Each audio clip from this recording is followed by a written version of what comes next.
Okay, my beautiful souls. This is really interesting. I had the energy split and I have basically two separate readings, but I'm just going to combine it into one. The first part has to do with the new love that we've been talking about that has been making its way to you. Second part has to do with somebody that you are in separation or connected to that wants to still be a part of your life but not give fully. So we will get to the sweet message first, and then we'll get to the BS late in a minute.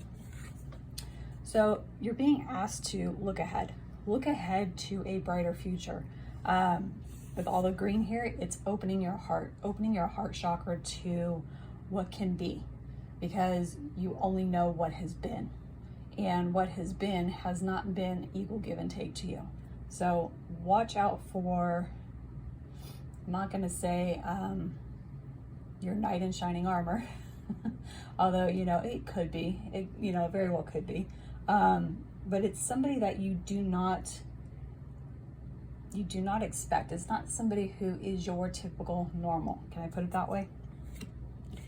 It's a very tender, very sweet energy. It's a very, very balanced, very just equal give and take type energy. It's somebody that it's very playful, you can have fun, but it also has a serious side. But even the serious side is a positive, because you can have serious conversations with this person and not feel like you have to walk on eggshells with them. It does make you extremely happy because it comes as a surprise to you. Birthday cakes are a surprise. You've made a wish. Your wish is coming true. You've asked for somebody either like the person that you're connected with, and the universe is like, here, I have somebody better for you. Or you've asked for somebody like your person or better, and the universe is making that happen. And it makes you feel like your first crush again, right? So when you had your first crush, you're just like, oh, but it is coming into fruition in reality. So when it comes into fruition in reality, you're like, oh my gosh, this is really happening. And it's the real deal thing. It's not something that is, well, unless you decide to dismiss it, which you can absolutely do. But if you don't dismiss it, it's a very beautiful energy. Now, the reason everything's split and I have this divide here is because the flip of the coin is the person that you are connected with, that you're in separation with, that you're either waiting to hear from, which don't ever wait on anybody. That's my advice, I have to say that. But somebody you're waiting on, or somebody that you would hope would pull their head out of their ass, can I put it that way? They can feel, right? So they can feel that this energy is coming in, that this new energy is coming in. They want to come back and they want to control that whole situation. They want you back in their control, and they want to have control over your life.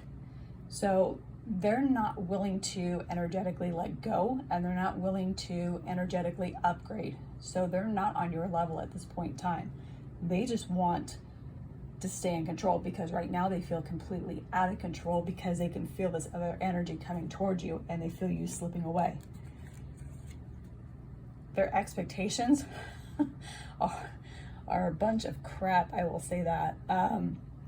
So their expectations are that everything is going to go back the way that it was, and they're just going to carpet sweep everything.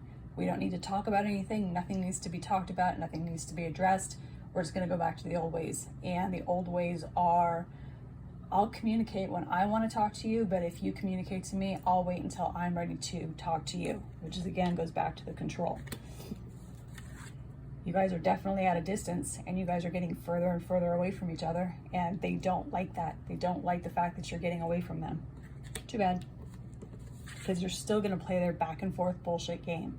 So it's still that energy of, again, I will contact you when I want to reach out to you, or I will ask you to go out when I want to go out with you. not the other way around. So it's not equal give and take. This is just a bunch of bullshit. And it's all just because, yes, they're very attracted to you. The attraction is there. It has never left. But a partnership is not just formed on attraction alone. Yes, somebody may be good looking, but just because they're good looking, does that mean that they have the soul and the heart space to give to a partnership? No, this person does not.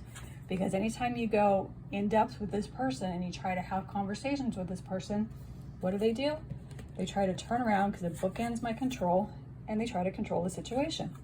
So they want to be in control. They don't like the fact that this new person is coming towards you. They can feel that energetically. And yes, you guys are in a fork in a road, right? You guys are at that fork.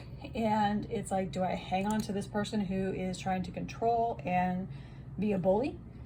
Which I will say, most of these people are bullies, very much. I've dealt with more than my fair share. The new people are not. They're very solid, they're very stable, they're very nurturing. They have a very practical side to them. And that practical side is different than what the practical side is that you've known from the previous person. So the previous person, although they may be practical, they're also coming from a place of ego space. This practicality is coming from soul and headspace. So when you combine the two together, you have a very solid, stable person, not somebody who is a control freak. Hopefully this reading was helpful. If you like this reading, please like, share, and subscribe. And I hope you guys have a beautiful rest of your day.